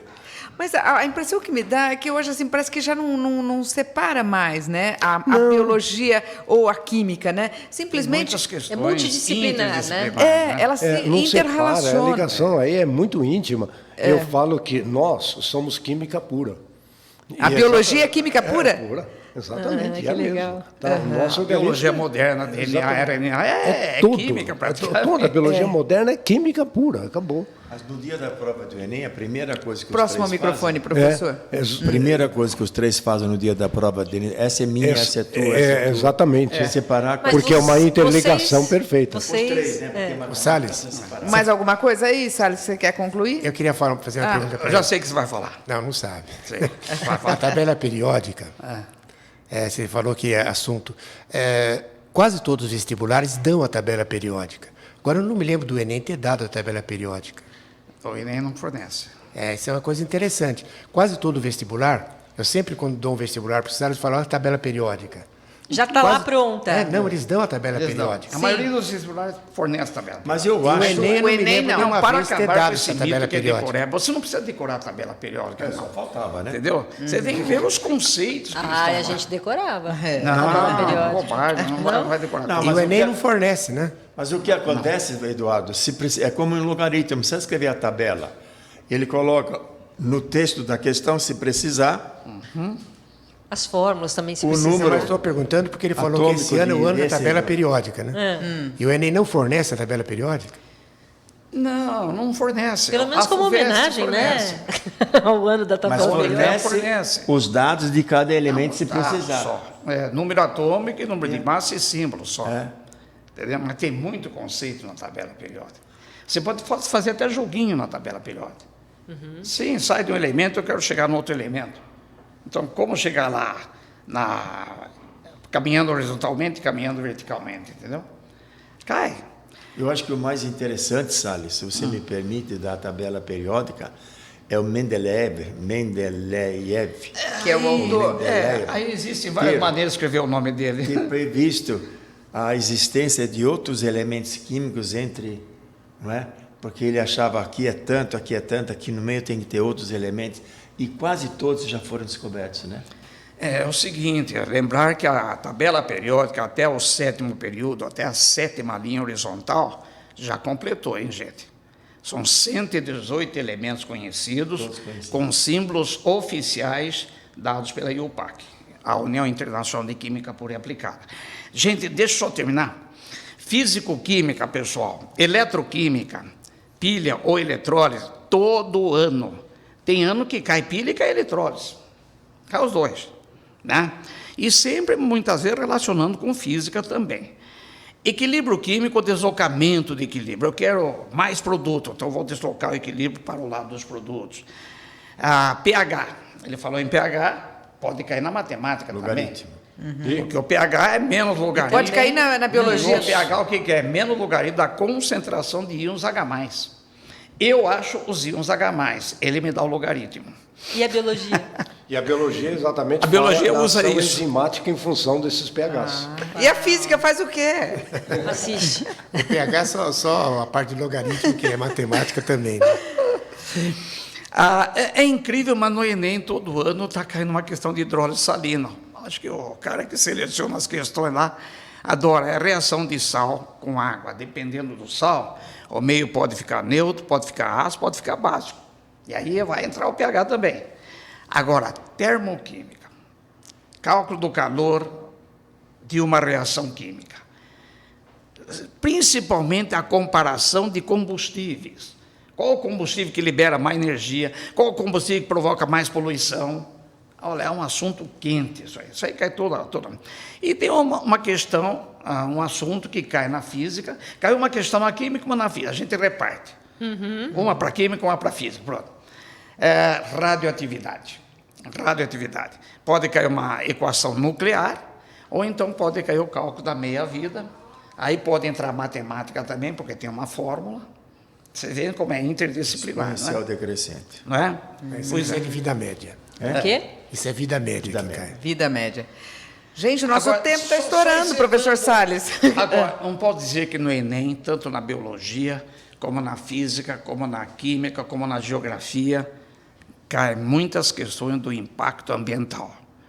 Impacto ambiental, poluição, Não tem jeito. chuva ácida, efeito estufa, camada de ozônio e companhia. Que é justamente para chamar a atenção, né, desses candidatos, desses jovens, seja quem for que está fazendo o Enem, prestando o Enem, chamar a atenção por esses temas que são relevantes, né? E da atualidade, né? Atualidade para calcular e, quem sabe, de alguma forma, contribuir, né, para melhorar.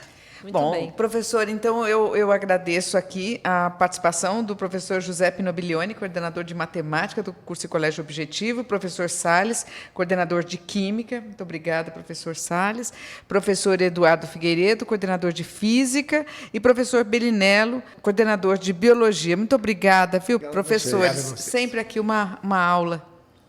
Muito obrigada. E vocês sempre, né, depois que acaba a prova, vocês discutem qual que é de um, qual que é de outro, não é? Os três, Vocês sim, têm né? que voltar aqui para nosso contar aqui é direto. o resultado. Depois do Enem... De sentar e fazer a divisão Porque da tem matéria. que dar mais ou menos 15 questões para cada um. Não, Exatamente. vamos fazer... Não, acabou o Enem, vocês voltam aqui, tá bom? Tá bom. Tá, muito obrigada, viu? Obrigada pela presença.